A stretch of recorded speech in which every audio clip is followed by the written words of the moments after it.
Welcome to the second video of the series Turning AI Gears Your Way.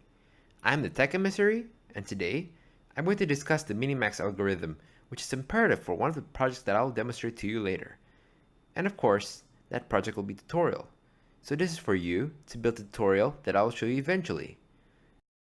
The algorithm is between two players usually playing a game, and usually it is turn-based. So it alternates from one player to another. So I'm sure many of you have played one of these games. Just think something like chess or tic-tac-toe or Ocello, those kinds of stuff.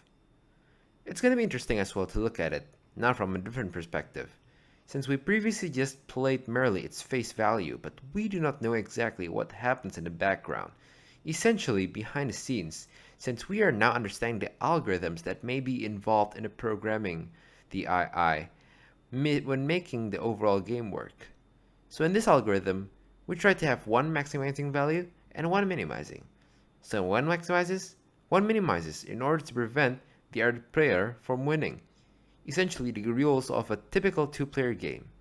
So in essence, they'll eventually need to get the best utility value, which is the whole game. And that is basically the thing that characterizes the minimization and the maximization of how it works. And basically, we are able to minimize and maximize one value to be able to counter the other value. And that when we have known the best action to take in each circumstance, we know that that is the best utility value for us. And of course, this is assuming that both players play optimally till the end.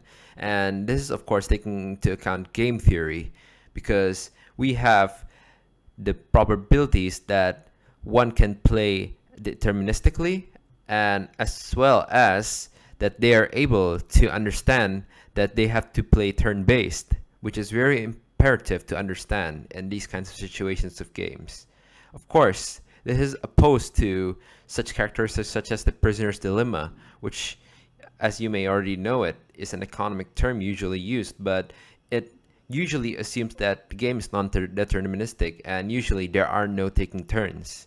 So it's completely different from the prisoner's dilemma. Now, how it works in the background.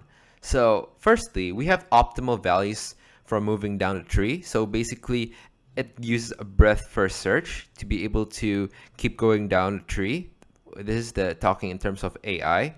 They're able to then search for these values as they move down the tree, and they can pick out the optimal values, and eventually as they move along the tree, they put up the values up the tree when these terminal nodes are discovered, or also maybe their best utility nodes. So they always want to find the best decisions and eventually put them up so that they're able to execute that action. And since the game is ongoing, as we as the players try to put one move and change the basic moves as a general, they will always try to put another move on top of that. So they will keep updating their terminal nodes and basically find new best utility values that will be best to counteract what we have already done.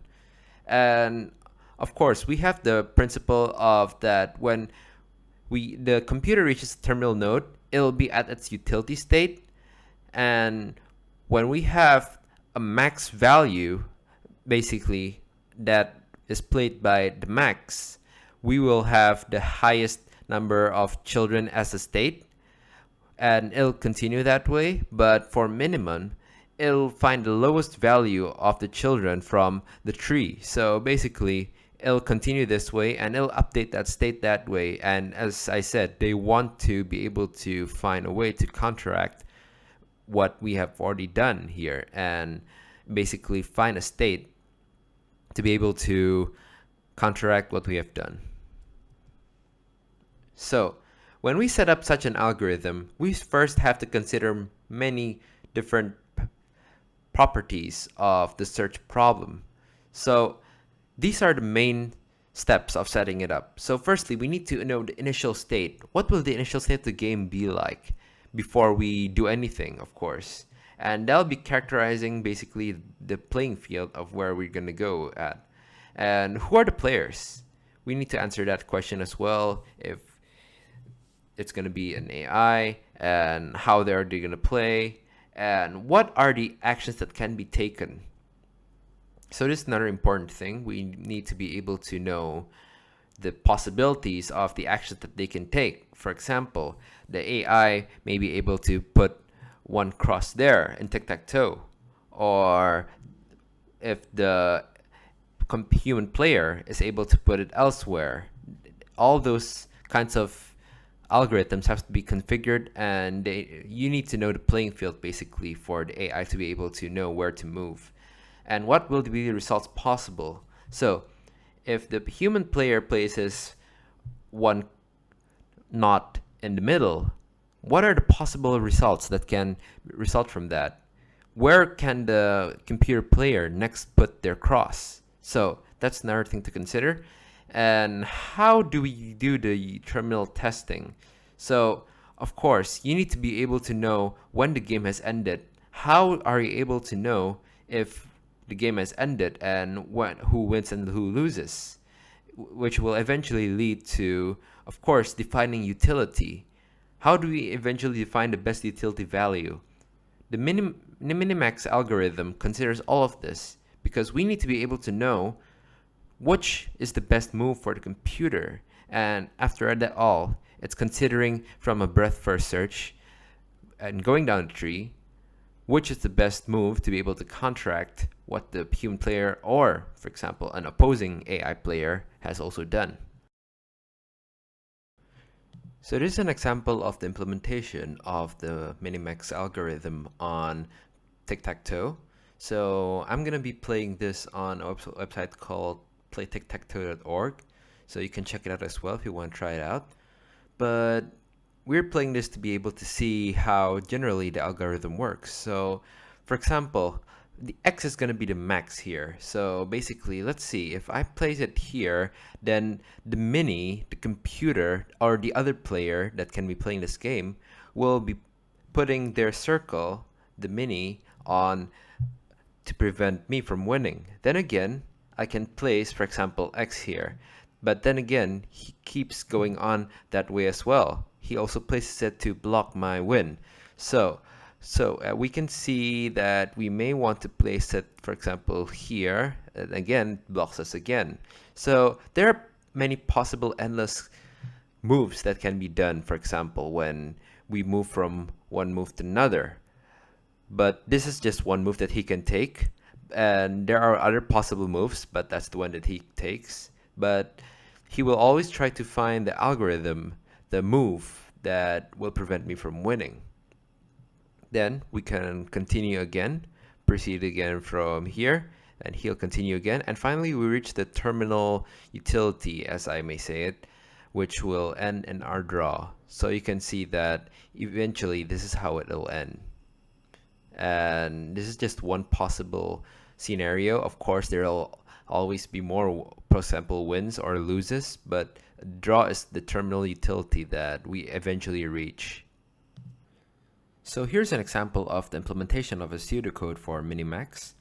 So since this is a pseudocode, don't try to implement this onto your code because it won't work. It's just a representation of what the real code would actually look like. So basically, we are defining first the Minimax algorithm. We're using a function to define it. We can then put the parameters node, depth, and max utility. And we eventually then call an if, for example, and we eventually try to make a condition. If the depth equals to 0 or the node is a terminal node, we eventually return the child utility of the node, and we then define the max utility and the min utility functions. But this is by being able to see their turn. As you can see, for example, when one person has taken their turn, first it'll be max utility, but after that it'll be min utility. That's how the if else works. So from there, we define the best value for each.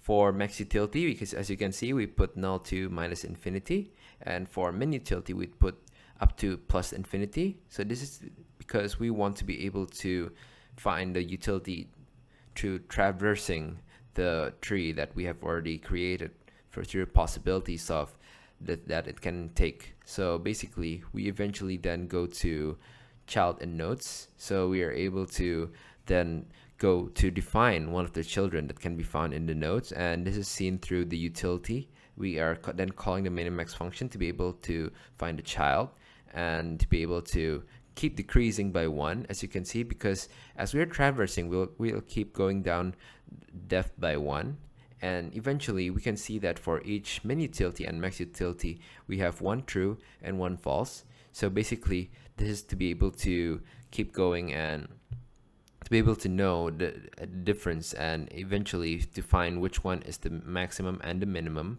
and eventually we find the best value. We find one of them is maximum, and we eventually find them with the parameters best value and utility to be able to return to us the best value in the end.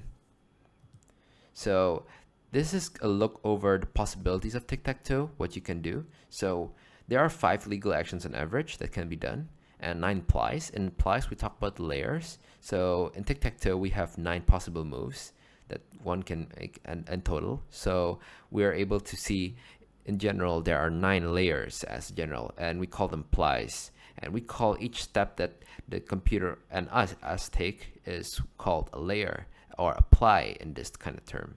And finally we can see how many terminal nodes there are by putting 5 to the power of 9, which equals to 1,953,125 terminal nodes. So that's quite a lot. And the problem with that is that, as you can probably already guess by now, we may not have the time to be able to traverse that many nodes.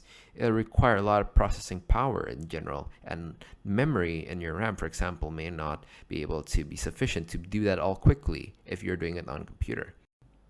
So how do you go about that? Simple. We use alpha beta pruning. So we're going to be talking about that in our next video. So I hope you've been able to learn some new stuff here that you can implement now. So I'll see you in the next video. Thank you.